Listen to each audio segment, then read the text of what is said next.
Good morning students. हम नगर पालिका अधिनियम के अध्याय 11 के भीतर प्रोजेक्ट और स्कीम्स के बारे में पढ़ रहे थे। परियोजनाओं और योजनाओं के बारे में पढ़ रहे थे। उसमें मैंने आपको सेक्शन 178 तक की महत्वपूर्ण बातें जो है वो आपको बता दी थी। अब इस वीडियो में अपन चर्चा करेंगे सेक्शन 179 से लेकर आगे की चर्चा करेंगे। तो देखो 179 क्या कहता है। परियोजना या योजना का उपांतरण या प्रत्याहरण।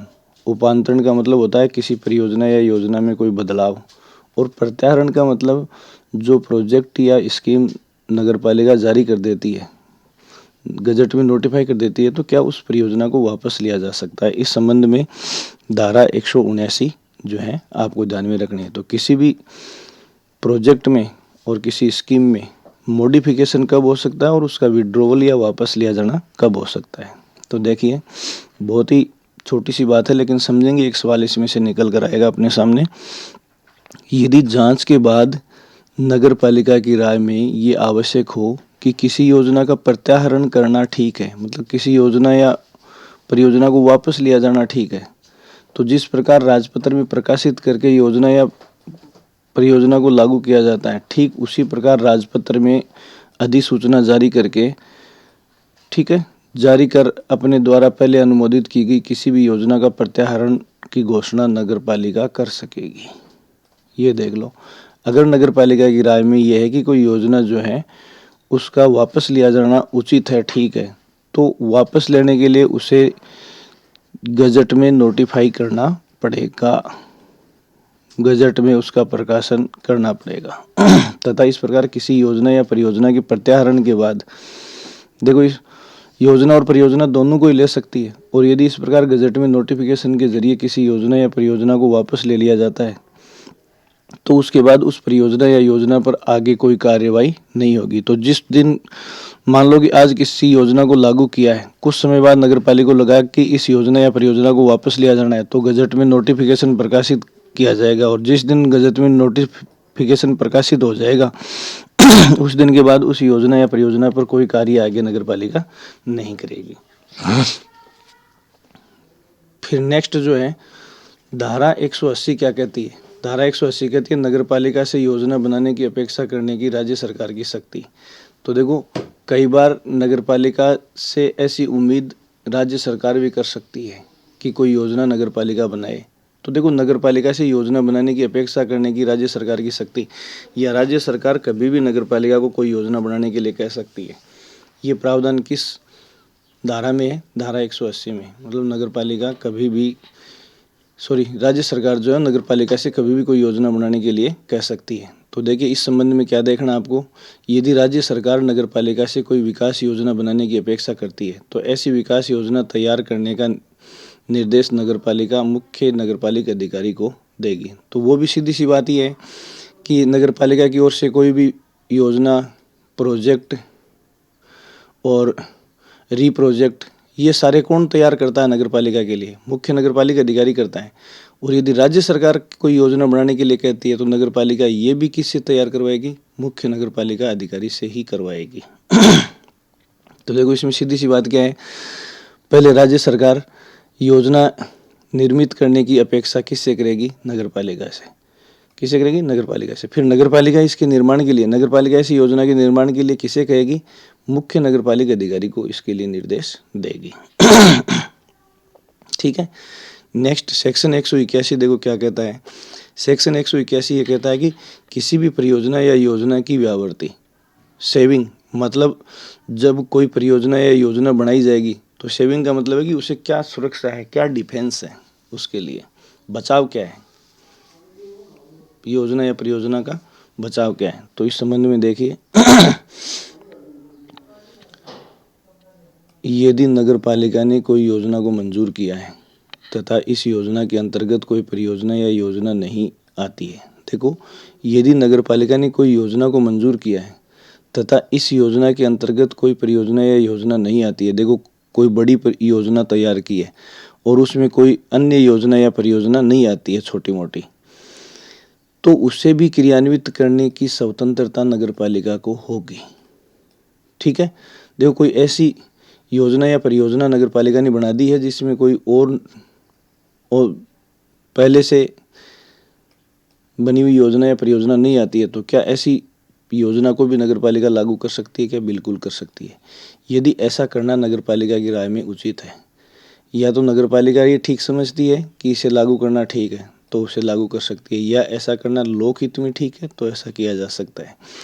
यदि किसी योजना के संगत नगर पालिका ऐसा करती है तो उसे उस योजना का उपांतरण समझा जाएगा, और पहले से यदि कोई चालू योजना के तहत ऐसा नगर पालिका कर रही है तो ये माना जाएगा कि पहले वाली योजना को नगर पालिका ने मॉडिफाई कर दिया है, तो ये नगर पालिका के लिए डिफेंस है।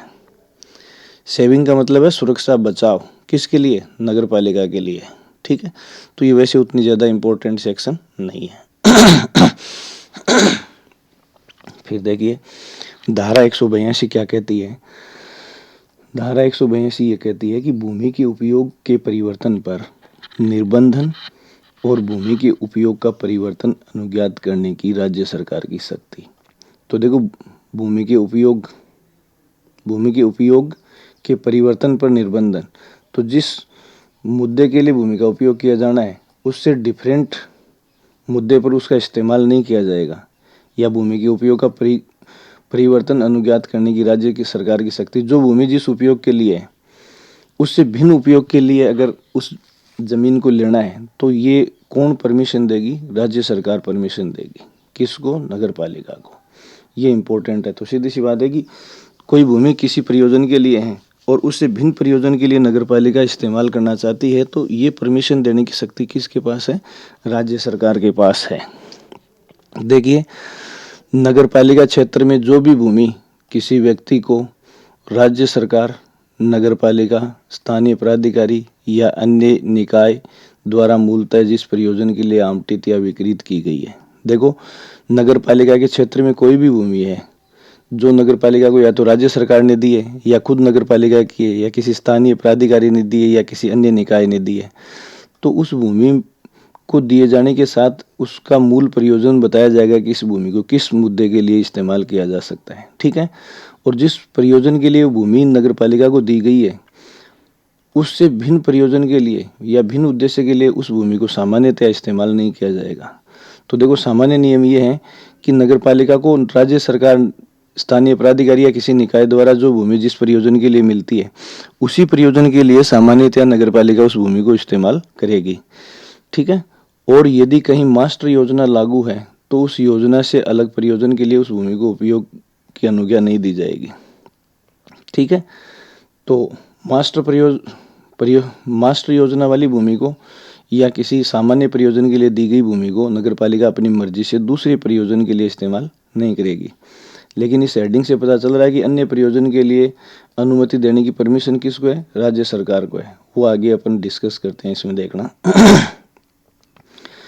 यदि नगर पालिका द्वारा किसी व्यक्ति को कोई भूमि किसी अन्य प्रयोजन के लिए आवंटित या विकृत नहीं की जाती है तो वह नगर पालिका क्षेत्र में स्थित किसी भूमि को केवल उन्हीं प्रयोजनों के लिए उपयोग में ले सकेगी जिसके लिए अधिनियम के प्रारंभ या उससे पहले उसे अनुमति थी।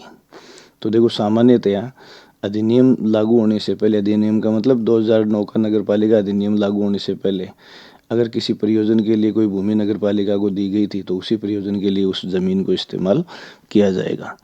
दूसरा देखो राज्य सरकार या उसके द्वारा प्राधिकृत कोई प्राधिकारी किसी भूमि के स्वामी या धारक को उसकी भूमि के उपयोग में स्वयं परिवर्तन या कन्वर्जन की अनुमति दे सकेगा। ये देखना, अगर नगर पालिका क्षेत्र में कोई भूमि है तो उसका जो मूल प्रयोजन है उससे हटकर इस्तेमाल की अनुमति उस भूमि के धारक या स्वामी को या तो राज्य सरकार दे सकती है या उसके द्वारा अथोराइज कोई प्राधिकारी दे सकता है। कब? यदि लोक हित में ऐसा करना उचित हो। तो राज्य सरकार या उसके द्वारा प्राधिकृत कोई प्राधिकारी भी उसे कब परमिशन देगा अन्य प्रयोजन के लिए इस्तेमाल की? जब वो ऐसा करना लोक हित में हो। ऐसी अनुमति सह परिवर्तन की निर्धारित दरों पर, तो जैसे एग्रीकल्चरल लैंड को आवासीय कॉलोनियों में कन्वर्ट किया जाता है तो उसके लिए निर्धारित जो रेट है वो चुकानी पड़ती है, तथा उसके पड़ोसियों से आक्षेप या आपत्तियां आमंत्रित कर उन्हें सुनने के बाद किया जाएगा। तो ये देखो पहली बात निर्धारित फीस दी जाएगी और उसके पड़ोसियों से अगर किसी प्रकार की आपत्ति नहीं है तो ही ऐसी अनुमति कन्वर्जन की दी जाएगी। फिर देखो, इस प्रकार कन्वर्जन की अनुमति राजपत्र में अधिसूचना प्रकाशित करके निम्नलिखित के लिए दी जा सकेगी। देखो, अगर ऐसा कन्वर्जन की अनुमति राज्य सरकार या उसका कोई प्राधिकृत अधिकारी देता है तो इन मामलों में क्या किया जाएगा, गजट में ये सूचना प्रकाशित की जाएगी। तो देखो, क्या मतलब कैसे कैसा कन्वर्जन किया जाता है उसकी सूचना राजपत्र के माध्यम से लोगों को दी जाएगी नगर पालिका की ओर से। तो पहली बात तो ये है कि कोई आवासीय भूमि है उसको वाणिज्यिक या अन्य प्रयोजन के लिए परिवर्तित किया जाता है तो राजपत्र में प्रकाशित किया जाएगा। या कोई वाणिज्यिक भूमि को किसी अन्य प्रयोजन में परिवर्तित किया जाता है तो भी राजपत्र में प्रकाशित किया जाएगा। किसी औद्योगिक भूमि को वाणिज्यिक या अन्य प्रयोजन में कन्वर्ट किया जाता है तो भी इसे राजपत्र में प्रकाशित किया जाएगा। सिनेमा हॉल की कोई ज़मीन है उसको वाणिज्यिक या किसी अन्य प्रयोजन में कन्वर्ट किया जाता है तो राजपत्र में प्रकाशित किया जाएगा। होटल के लिए कोई भूमि है उसे वाणिज्यिक या अन्य प्रयोजन में परिवर्तित करना है तो भी राजपत्र में प्रकाशित किया जाएगा। पर्यटन के लिए कोई भूमि निर्धारित है तो उसको वाणिज्यिक या अन्य प्रयोजन में परिवर्तित करने की सूचना नगर पालिका राजपत्र के माध्यम से देगी। और संस्थागत कोई भूमि है जैसे स्कूल, हॉस्पिटल, और उसको वाणिज्यिक प्रयोजन में परिवर्तित करना है तो इसकी भी राजपत्र में अधिसूचना दी जाएगी। इसके अलावा देखो, भूमि के किसी भी वर्तमान उपयोग को ऐसे किसी अन्य प्रयोजन के लिए जो राज्य सरकार निर्धारित करे तो राज्य भूमि किसी, जैसे मैंने आपको बताया कि एग्रीकल्चर को कॉमर्शियल भूमि में कन्वर्ट करना है या रिहायशी आवासीय को कॉमर्शियल भूमि में कन्वर्ट करना है तो ये सारी सूचनाएं राजपत्र के माध्यम से राज्य सरकार लोगों को देगी। यहाँ कन्वर्जन सह परिवर्तन मतलब एक कैटेगरी से दूसरी कैटेगरी में भूमि का परिवर्तन, इस संबंध में नोट क्या है, सह परिवर्तन प्रभार शुल्क लेगा। जैसे एग्रीकल्चर को आवासीय कॉलोनी में कन्वर्ट करने का चार्ज अलग होता है, आवासीय कॉलोनी को कॉमर्शियल में कन्वर्ट करने का चार्ज अलग होता है।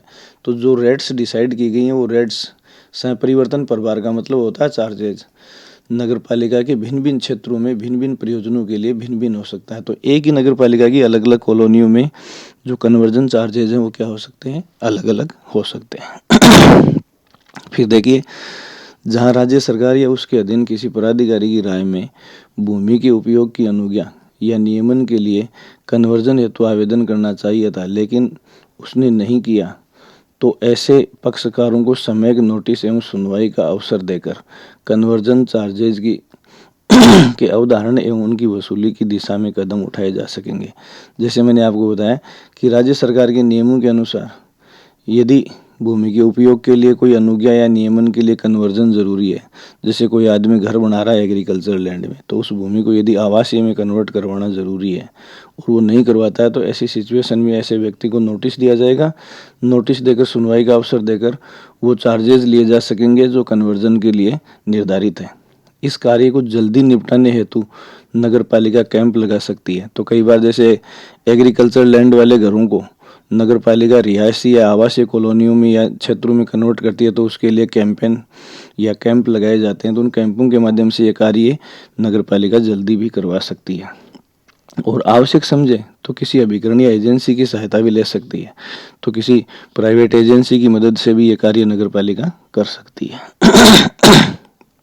फिर देखिए, अगर पहले से किसी भूमि का मूल आवंटन, देखो पहले से किसी भूमि का मूल आवंटन किस प्रयोजनों के लिए, शिक्षा, चिकित्सा जैसे लोक प्रयोजन के लिए रियायती दरों पर, तो देखो जैसे स्कूल बनाने के लिए, हॉस्पिटल बनाने के लिए जो ज़मीन अलॉट की जाती है वो रियायती दरों पर या बहुत कम दरों पर जारी की जाती है तो वहाँ भूमि के कन्वर्जन का नियमन तब तक नहीं किया जाएगा जब तक कि, तो देखो लोक प्रयोजन के लिए जो भूमि रियायती दरों पर आवंटित की जाती है वहाँ कन्वर्जन कब तक नहीं किया जाएगा। तो इसमें पहली बात देखिए, आवंटन की मूल दर एवं प्रस्तावित प्रयोजन की प्रचलित दर के अंतर वाला कन्वर्जन चार्ज जमा नहीं करवा दिया जाता। तो देखो, आवंटन की मूल दर और प्रस्तावित प्रयोजन के लिए प्रचलित दर के अंतर वाला, तो सामान्य दर में और लोक प्रयोजन के दरों में जो अंतर है वो अंतर वाला प्रभार या चार्ज जो है जमा करवाने पर ही इनका कन्वर्जन किया जाएगा। दूसरा, मूल आवंटन करने वाले प्राधिकारी से सहमति प्राप्त, तो जो आवंटन करने वाला प्राधिकारी है उसे सहमति लिए बिना लोक प्रयोजनों के लिए मतलब स्कूल, हॉस्पिटल इनके लिए कन्वर्जन नहीं किया जाएगा। फिर देखो, वसूल किए जाने वाले कन्वर्जन चार्जेस नगर पालिका की निधि में जमा होंगे। तो इन लोक परियोजनाओं के लिए जो भी भूमि, स्कूल, अस्पताल इनके लिए दिया जाएगा या अन्य किसी मामले में भूमि का कन्वर्जन किया जाता है, तो जो भी कन्वर्जन चार्जेस नगर पालिका लेगी वो नगर पालिका की निधि में जमा करवाए जाएंगे। किसमें? नगर पालिका की निधि में जमा करवाए जाएंगे। ठीक है। फिर धारा 183 देखो क्या कहती है, सार्वजनिक मार्ग की नियमित लाइन रेखा। सार्वजनिक मार्ग की नियमित लाइन रेखा, देखो ये सार्वजनिक रास्ता है तो इसकी ये नियमित मतलब फिक्स जो लाइन है, ये नियमित लाइन, मार्जिनल लाइन, साइड वाली जो लाइन, ये जो रेखा है इसकी अपन बात करेंगे। तो इस संबंध में देखो ये अधिनियम क्या कहता है, इस संबंध में कुछ महत्वपूर्ण बातें आपको इस फेज में देखने को मिलेंगी। देखो, प्रत्येक नगरपालिक क्षेत्र में सार्वजनिक मार्ग की एक ओर या दोनों ओर लाइन विहित या निर्धारित करेगी। तो देखो, सार्वजनिक मार्ग की लाइन कौन निर्धारित करेगी? नगरपालिका करेगी। कहाँ करेगी? केवल नगरपालिक क्षेत्र में। कौन से रास्तों के लिए? केवल सार्वजनिक मार्गों के लिए। निजी मार्ग में नगरपालिका निर्धारित नहीं करेगी। या फिर किसी सार्वजनिक मार्ग को चौड़ा करना हो तो उसके लिए भी कोई लाइन, अगर इसकी चौड़ाई बदलनी है तो भी ये बाहर वाली लाइन जो है वो भी कौन डिसाइड करेगी? नगरपालिका डिसाइड करेगी। तो देखो, फिर किसी सार्वजनिक मार्ग को चौड़ा करना हो तो उसके लिए भी कोई लाइन या रेखा निर्धारित करेगी नगरपालिका, या समय समय पर उसमें परिवर्तन करेगी। तो सीधी सी बात है कि ये सार्वजनिक रास्ता है, इसकी ये लाइन कौन डिसाइड करेगी? नियमित लाइन, नगरपालिका। अगर इसको चौड़ा करना है या इसमें कोई किसी प्रकार का परिवर्तन करना है तो ये नियमित लाइन भी कौन डिसाइड करेगी? नगरपालिका डिसाइड करेगी। तो सार्वजनिक मार्गों की नियमित लाइन जो है उसको डिसाइड करने का पावर किसके पास है? नगरपालिका के पास है।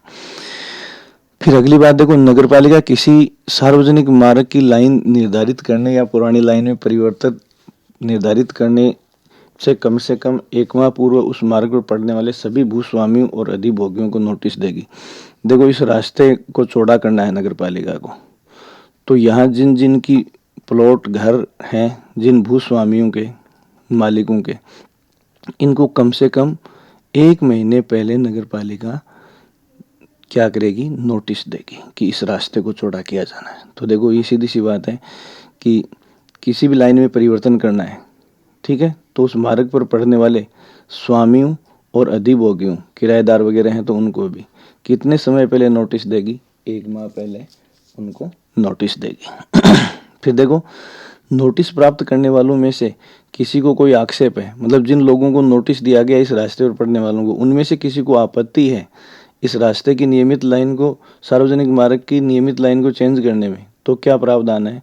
तो यदि किसी भी व्यक्ति को कोई आक्षेप, आपत्ति या सुझाव देना है तो नोटिस में समयावधि दी जाएगी। ये 1 माह में जो नोटिस दिया जाएगा उसमें बताया जाएगा कि एक डेट का मेंशन किया जाएगा कि इस तिथि तक ये भूस्वामी या अधिभोगी जो हैं अपनी आपत्ति या सुझाव को दर्ज करवा सकते हैं। तो नोटिस में निर्दिष्ट समयावधि में कार्यालय समय में लिखित में दे सकेगा तथा उस पर नगरपालिका विचार करेगी। ठीक है। नेक्स्ट, यदि लाइन को नगरपालिका मार्ग से संबंधित नक्शे में समाविष्ट करेगी। देखो, जो भी लाइन, जैसे सार्वजनिक मार्ग की कोई लाइन है, ये पहले से है या चेंज किया गया है, तो जो भी लाइन डिसाइड की जाएगी उसको नगरपालिका के नक्शे में नगरपालिका दर्ज करेगी तथा ऐसे विवरण को जनसाधारण के निरीक्षण के लिए खुला रखेगा। मतलब इन सार्वजनिक मार्गों की कितनी चौड़ाई नगरपालिका ने डिसाइड कर रखी है, नक्शे में मेंशन किया जाएगा, और इस नक्शे का जो सर्वे है या जो किसी भी प्रकार का मतलब निरीक्षण कोई आदमी करना चाहता है तो आम जनता के लिए ये रिकॉर्ड जो है खुला रखा जाएगा। ठीक है। नेक्स्ट आप देखिए, इसमें इस प्रकार निर्धारित सार्वजनिक मार्ग की नियमित लाइन कहलाएगी। तो नगरपालिका जो भी डिसाइड करेगी वो नियमित लाइन कहलाएगी, और ये नियमित लाइन बदलने के लिए नगरपालिका को क्या करना पड़ेगा, ये सारी चीज़ें इसमें मैंने आपको बता दी है। फिर देखिए, कोई भी व्यक्ति सार्वजनिक मार्ग की नियमित लाइन के भीतर किसी भवन के भाग का निर्माण, पुनर्निर्माण नहीं करेगा। तो इस लाइन के भीतर, नियमित लाइन के भीतर कोई भी व्यक्ति निर्माण कार्य नहीं करेगा। और यदि कोई व्यक्ति ऐसा निर्माण कार्य कर लेता है और ये बात साबित हो जाती है कि सार्वजनिक मार्ग की नियमित लाइन में किसी व्यक्ति ने कोई निर्माण कार्य किया है, तो उसके ऊपर 2000 न्यूनतम और अधिकतम 5000 रुपये का जुर्माना। तो देखिए, अगर हम सार्वजनिक मार्ग में नगर पालिका क्षेत्र में कोई व्यक्ति निर्माण कर लेता है तो उसे 2000 से 5000 रुपये तक का जुर्माना अधिरोपित किया जा सकता है। ठीक है। और इस संबंध में नगर पालिका क्या निर्देश दे सकती है? ये जुर्माना तो लगेगा ही लगेगा, साथ में ऐसे निर्माण या पुनर्निर्माण को रोकने का निर्देश दे सकती है और लिखित नोटिस देकर इस प्रकार किए गए निर्माण या पुनर्निर्माण को तोड़ने की अपेक्षा करेगी। पहली बात तो जुर्माना लगेगा और उसे तोड़ने का और रोकने का आदेश भी नगर पालिका दे सकती है। अब देखिए नोट क्या है। नगर पालिका के आदेश से व्यथित व्यक्ति अगर ऐसे निर्माण को तोड़ने या रोकने का आदेश नगर पालिका ने दिया है लिखित नोटिस से और कोई व्यक्ति इसको गलत मानता है तो वो व्यक्ति कहाँ जाएगा? तो देखो, नगर पालिका के आदेश से व्यथित व्यक्ति आदेश मिलने की तिथि से 30 दिन के भीतर कलेक्टर को अपील कर सकेगा। तो देखो, सार्वजनिक निर्माण के ऊपर कोई मार्ग निर्माण किसी व्यक्ति ने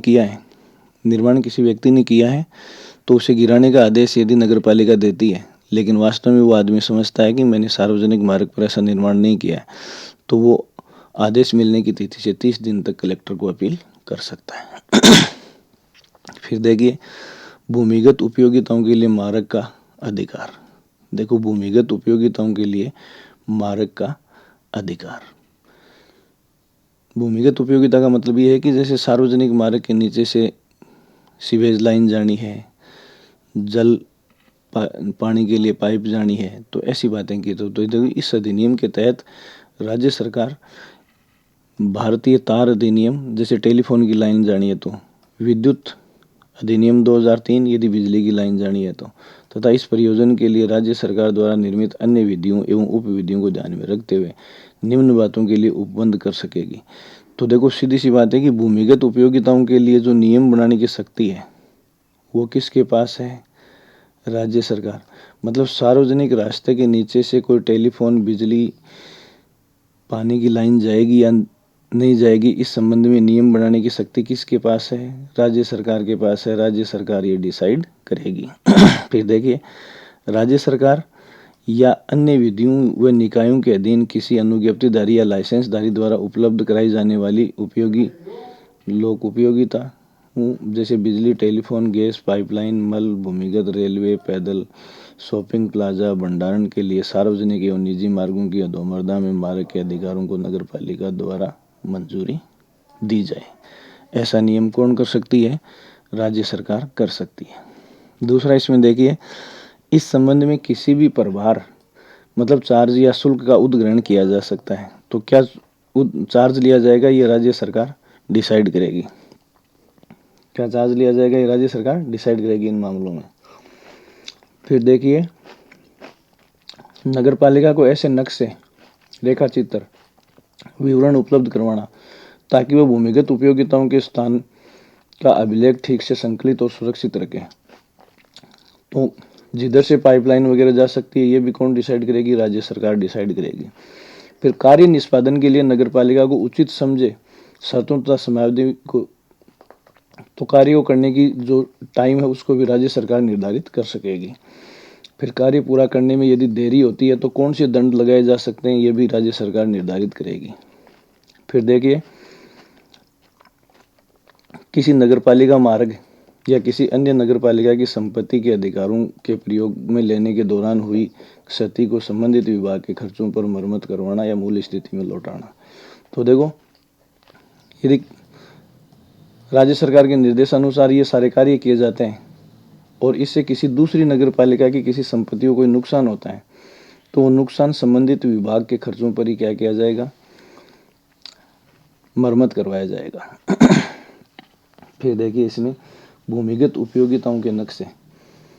देखो, भूमिगत उपयोगिताओं के नक्शे, इस संबंध में क्या है? धारा 185 क्या कहती है? नगरपालिका क्षेत्र में समस्त भूमिगत उपयोगिताओं के सर्वेक्षण, नक्शे, रेखा चित्र, वर्णन, फायर हाइडेंट्स तथा मल वहन मेन होल के नक्शे, जैसे पाइपलाइन के ऊपर वाल वगैरह लगे होते हैं, टैंक के ढक्कन, पाइप के टैंक के ढक्कन लगे होते हैं, इन सब की बात है। नक्शों का निर्धारित रीति से संधारण करने तथा सूचना के अधिकार के तहत इनकी गोपनीयता को सुनिश्चित करने की जिम्मेदारी मुख्य नगरपालिका अधिकारी की। बहुत इंपॉर्टेंट सवाल है। देखो, नगरपालिका क्षेत्र के नगरपालिका क्षेत्र में भूमिगत उपयोगिताओं में का जो सर्वेक्षण, नक्शा, रेखा चित्र, वर्णन या किसी प्रकार का वाल, टैंक का ढक्कन, ये सब जो है वो इनसे संबंधित जो मैपिंग या ड्राफ्टिंग है वो तैयार करने की, और लोगों को यदि पूछना हो कि कहाँ टैंक का ढक्कन है, कहाँ वाल है, तो ये सब बताने की या रिकॉर्ड संधारित करने की जिम्मेदारी किसकी है? मुख्य नगरपालिका अधिकारी की है। मतलब ये कार्य किसका है? मुख्य नगरपालिका अधिकारी का है। फिर देखिए धारा 186 क्या कहती है? केंद्रीय या राज्य सरकार से संबंधित मार्गों के विषय में विशेष उपबंध। अब देखो पहले तो ये ध्यान रखनी है कि जैसे ये नगरपालिका क्षेत्र है, इसमें कुछ सड़कें ऐसी होती हैं जो राज्य राजमार्ग की श्रेणी में आती हैं तो वो राज्य के मार्ग हो गए। कुछ सड़कें ऐसी होती हैं जो राष्ट्रीय राजमार्ग NH नेशनल हाईवे होते हैं, वो भी गुजरते हैं नगरपालिका क्षेत्र से, और स्टेट हाईवे SH। तो अगर किसी नगरपालिका क्षेत्र से स्टेट हाईवे और नेशनल हाईवे गुजरते हैं तो उनके संबंध में राज्य सरकार, देखो केंद्र और राज्य सरकार से संबंधित मार्गों के विषय में विशेष उपबंध क्या है, या नगरपालिका अधिनियम में इस संबंध में क्या कहा गया है? तो इसमें देखिए आप पहले देखेंगे, यदि कोई राष्ट्रीय राजमार्ग मतलब राज्य राजमार्ग, यहाँ कोमा है, राष्ट्रीय राजमार्ग या राज्य राजमार्ग अथवा केंद्रीय या राज्य सरकार में निहित कोई मार्ग है, तो देखो नगरपालिका को इस संबंध में क्या ध्यान रखना है? नगरपालिका ऐसे मार्गों के संबंध में कोई भी अनुज्ञा संबंधित सरकार की लिखित अनुज्ञा के बिना नहीं देगी, और यदि नगरपालिका ऐसा करती है तो देखो पहली बात, अगर किसी नगरपालिका के क्षेत्र से स्टेट हाईवे गुजर रहा है तो ऐसे मार्ग के मामले में नगरपालिका राज्य सरकार से पूछकर ही अनुमति देगी। अगर कोई नेशनल हाईवे गुजर रहा है तो ऐसे मामले में केंद्र सरकार से पूछकर ही कोई अनुमति देगी, और यदि बिना पूछे ऐसी अनुमति दे देती है, मतलब इस प्रावधान का नगरपालिका उल्लंघन कर देती है, तो देखो क्या होगा? यदि नगरपालिका ऐसा करती है तो इसे नगरपालिका अधिनियम का उल्लंघन माना जाएगा। तो पहली बात तो यह है कि ये बात नगरपालिका अधिनियम 2009 में लिखी गई है, तो इन सरकारों से बिना पूछे यदि स्टेट और नेशनल हाईवे के मामले में किसी प्रकार की अनुमति नगरपालिका देती है तो पहली बात तो ये माना जाएगा कि नगरपालिका अधिनियम 2009 का क्या हुआ है? उल्लंघन हुआ है। नेक्स्ट, यदि केंद्र या राज्य सरकार ऐसे मार्गों के संबंध में नगरपालिका से ऐसी कोई अपेक्षा करती है तो इस संबंध में नगरपालिका शक्तियों का प्रयोग इस अधिनियम के तहत या इसके अधीन निर्मित उपविधियों के तहत करेगी। ये इम्पोर्टेंट बात नहीं। फिर देखिए, यदि नगरपालिका क्षेत्र से कोई ऐसी सड़क गुजरती है जो राज्य सरकार में निहित है, तो देखो राज्य सरकार की कोई सड़क अगर नगरपालिका से गुजरती है तो उसके रख रखाव की जिम्मेदारी तो राज्य सरकार की होगी, मतलब उसके मेंटेनेंस की जिम्मेदारी तो राज्य सरकार की है, लेकिन निम्न दो अधिकार उस पर नगरपालिका के भी होंगे। देखो राज्य सरकार की या स्टेट हाईवे के ऊपर नगरपालिका को क्या पावर है? पहला देखिए, उस सड़क के अस्थायी अधिभोग की अनुज्ञा देना। अस्थायी का मतलब टेम्परेरी इस्तेमाल की अनुमति नगरपालिका दे सकेगी। किस पर? राज्य सरकार की मार्ग पर या सड़क पर, और उस सड़क के अतिक्रमण को हटाना। अगर राज्य सरकार की सड़क पर कोई अतिक्रमण हो रहा है उसको नगरपालिका हटा सकती है, और उसका टेम्परेरी इस्तेमाल की अनुमति नगरपालिका दे सकती है। ठीक है। फिर देखो धारा 187 क्या कहती है? उत्सवों के दौरान मार्ग पर अस्थायी परिनिर्माण, जैसे कई बार मेले त्योहार ऐसे आते हैं तो रेडी वाले, ठेले वाले या टेम्परेरी हाट लगाने, बाजार लगाने वाले लोग हैं, तो उनके संबंध में छोटा मोटा जो निर्माण परिनिर्माण जो कार्य है, टेम्परेरी इरेक्शन जैसे तंबू ताड़ना है, अस्थायी स्टॉल लगाना है, ये सारी चीज़ें। तो उत्सवों के दौरान मार्गों पर अस्थायी परिवर्तन, इस संबंध में क्या है? देखिए सीधे सवाल देखेंगे आप कि त्योहार और उत्सवों पर निर्धारित फीस के संदाय व शर्तों के साथ अस्थायी संरचना निर्माण, बूथ या कोई पांडाल यदि किसी को लगाना है तो ये पांडाल लगाने की अनुमति उसे किससे लेनी पड़ेगी? मुख्य नगरपालिका अधिकारी से। बहुत इंपॉर्टेंट सवाल है। तो मेलों, त्योहारों और उत्सवों पर अस्थायी पांडाल लगाने की अनुमति किससे लेनी होती है? मुख्य नगरपालिका अधिकारी से। देखिए मुख्य नगरपालिका अधिकारी ऐसी अनुज्ञा नगरपालिका द्वारा निर्धारित शर्तों और समयावधि के लिए ही दे सकेगा। तो देखो मुख्य नगरपालिका अधिकारी भी अपनी मर्जी से नहीं दे सकता, उन नियमों के तहत ही ऐसी अनुमति देगा जो नगरपालिका ने पहले से तय कर रखी है, और अधिकतम उतनी अवधि के लिए मुख्य नगरपालिका अधिकारी ऐसे अस्थायी पांडालों की अनुमति दे सकता है जो समयावधि किसने निर्धारित कर रखी है? नगरपालिका ने निर्धारित कर रखी है। इसके अलावा ऐसी अनुज्ञा मुख्य नगरपालिका अधिकारी नगरपालिका क्षेत्र के यातायात प्रभारी के परामर्श के बिना नहीं देगा। तो पहली बात तो मुख्य नगरपालिका अधिकारी परमिशन देगा, तो एक तरफ तो राज्य सरकार के नियमों को नगरपालिका के नियमों को ध्यान में रखेगा, और दूसरी तरफ जैसे किसी मार्ग के ऊपर इस प्रकार की अस्थायी पांडाल बनाने की अनुमति देता है तो पहले यातायात प्रभारी या ट्रैफिक पुलिस के प्रभारी से पूछकर ऐसा करेगा। दूसरा देखिए आप इसमें, इस धारा में सार्वजनिक स्थानों पर अस्थायी परिनिर्माण की अनुमति देने की शक्ति किसको है? मुख्य नगरपालिका अधिकारी को। यही तो बताया। दूसरा, शर्तों व समय सीमा का अवधारण कौन करेगी? नगरपालिका करेगी, कि किन शर्तों के तहत ऐसी अनुमति मुख्य नगरपालिका अधिकारी देगा या अधिकतम कितने समय के लिए देगा, ये कौन डिसाइड करेगा? नगरपालिका। फिर अनिवार्य परामर्श किससे? नगरपालिका के यातायात प्रभारी से। ठीक है। फिर देखिए, अगर किसी व्यक्ति को सार्वजनिक स्थानों पर मेलों, उत्सवों आदि पर अस्थायी परिनिर्माण की अनुमति दी जाती है तो अनुज्ञा पत्र में उल्लेखित कालावधि में इस प्रकार भरेगा कि मुख्य नगरपालिका अधिकारी जिसे उचित समझे। देखो, कालावधि में इस प्रकार भरेगा, तो उस अनुज्ञा पत्र को वैसे ही भरेगा जैसे कौन चाहेगा? मुख्य नगरपालिका अधिकारी चाहेगा। फिर देखिए धारा 188 क्या कहती है? मार्ग, नाली, परिसर आदि के सन्निर्माण या मरम्मत के दौरान पूर्व सावधानी। तो नगरपालिका क्षेत्र में कोई भी व्यक्ति किसी रास्ते को, किसी नाली को या किसी परिसर को का निर्माण करेगा या इनमें से किसी की मरम्मत करवाएगा तो कौन सी सावधानियां वो बरतेगा? तो देखो, ये इम्पोर्टेंट धारा है। जैसे अपन नगरपालिका क्षेत्र में कोई घर बना रहे हैं, तो घर बनाते समय किसी नाली का निर्माण कर रहे हैं या अपने घर की मरम्मत करवा रहे हैं, तो क्या क्या सावधानियां रखनी पड़ेंगी? सेक्शन इम्पोर्टेंट है।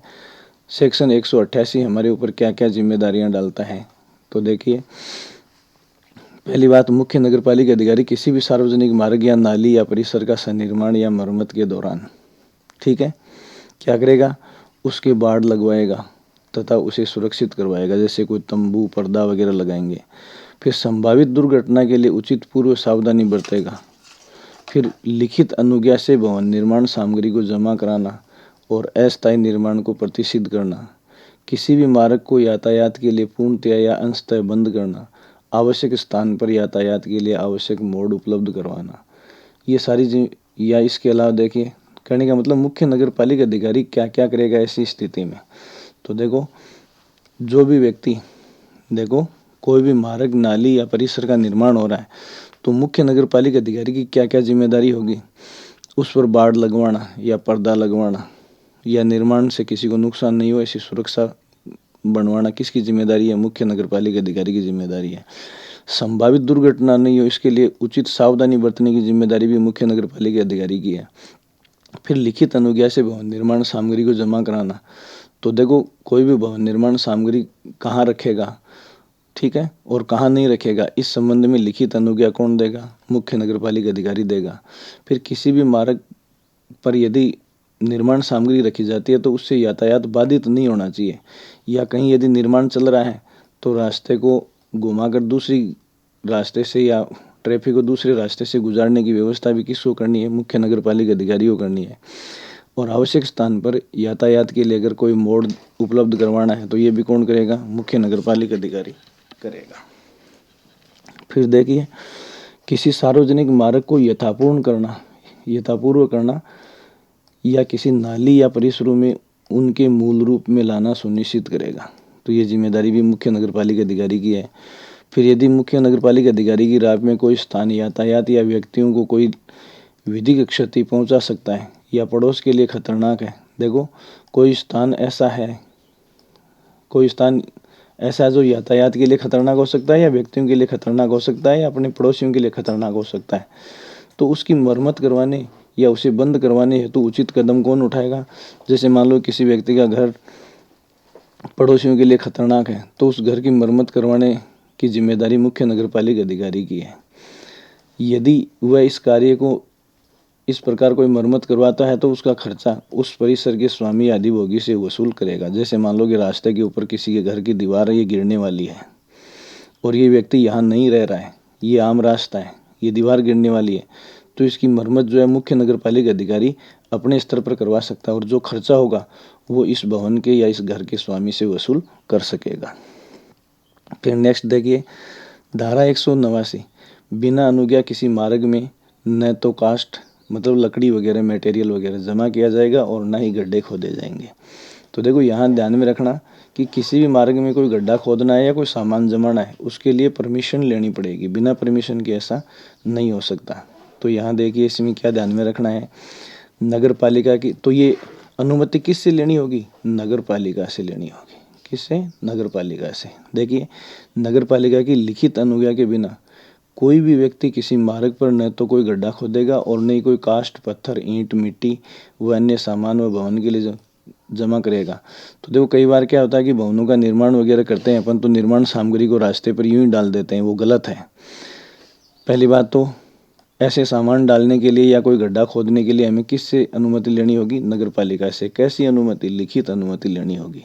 अगर बिना अनुमति के हम कोई भी माल मटेरियल रास्ते पर डालते हैं तो ये अवैध है। फिर देखो इस हेतु अनुज्ञा देना या न देना नगर पालिका की विवेकीय शक्ति है। जैसे अपन नगर पालिका क्षेत्र में ये रास्ता है और यहाँ घर बना रहे हैं, इस पर माल मटेरियल डालना चाहते हैं तो पहली बात तो तभी डालेंगे जब नगर पालिका परमिशन देगी। क्या नगर पालिका ऐसी परमिशन देने के लिए बाध्य है? नहीं, ये नगर पालिका की विवेकीय शक्ति है। यहाँ की मार्ग और यातायात व्यवस्था को देखते हुए नगर पालिका उचित समझे तो दे सकती है, अन्यथा मना कर सकती है। तो देखो ये नगर पालिका की विवेकीय शक्ति के अधीन है और यदि ऐसी अनुज्ञा नगर पालिका मंजूर करती है तो वह स्वयं अपने खर्चे पर गड्ढे की घेराबंदी करवाएगा। जैसे मान लो कि यहाँ अपने को गड्ढा खोदने की या सामान डालने की परमिशन दी है तो ये गड्ढा खोदना और वापस इसको बंद करवाना, काम करने के बाद में वापस मिट्टी डलवाना अपने खर्चे पर अपने को करना पड़ेगा। और यहाँ यदि माल मटेरियल डाल रखा है तो इधर अपने को बैरियर्स या होर्डिंग यदि लगानी है कि आगे रास्ता बंद है, ऐसा कुछ लगाना है, निर्माण कार्य प्रगति पर है, तो ये सारा काम हमें अपने खर्चे पर करना पड़ेगा। तो देखिए स्वयं अपने खर्चे पर गड्ढे की घेराबंदी करवाएगा, मतलब घेराबंदी का कोई तार या कोई तंबू वगैरह तनवाएगा तथा उसे तब तक बनाए रखेगा जब तक कि वह सामग्री वहाँ से हटाकर गड्ढे को भर नहीं दिया जाता अथवा उसे नगरपालिका समाधानप्रद रूप से सुरक्षित न कर दें। ऐसे स्थान पर यदि रात्रि के समय रिस्क है तो वहाँ क्या करेगा, रोशनी की व्यवस्था भी, ये सब हमें ही करनी पड़ेगी जो परमिशन ले रहा है ऐसा करने की। फिर देखिए अगर इस प्रकार के कार्य में हम कोई चूक करते हैं, मतलब यदि कोई व्यक्ति नगरपालिका की अनुज्ञा के बिना अनुज्ञा के अपन गड्ढा खोदते हैं या कोई माल मटेरियल रास्ते पर डालते हैं, ठीक है, या मार्ग पर कोई सामग्री जमा करते हैं तो उस पर 2000 रुपये तक का जुर्माना हो सकता है। पहली बात 2000, अधिकतम 2000 रुपये तक का जुर्माना हो सकता है, ठीक है। तो पहली बार दोष सिद्धि के बावजूद भी, एक बार अब दोष सिद्धि होने के बाद भी हम वो माल मटेरियल डालते रहते हैं, गड्ढे खोदते रहते हैं तो प्रतिदिन के हिसाब से 50 से 100 रुपये अपने ऊपर लगाए जा सकते हैं। अगर ऐसा गड्ढा पहली बार अपने ऊपर 2000 रुपये की पेनल्टी लगने के बाद भी अपन कई बार ऐसा है कि मटेरियल डाल लेते हैं, गड्ढा खोल लेते हैं कि अब दोबारा कौन आएगा ये सोचकर, तो ऐसी सिचुएशन में यदि हम इस उपेक्षा को जारी रखते हैं तो प्रतिदिन न्यूनतम 50 रुपये और अधिकतम 100 रुपये का जुर्माना लगाया जा सकता है। तो इस प्रकार ये मैंने इस इस वीडियो में आप लोगों को इस अधिनियम की सेक्शन 189 तक के महत्वपूर्ण प्रावधानों की जानकारी दी है। बाकी चीज़ें अपन अगले वीडियो में देखेंगे। Thank you so much.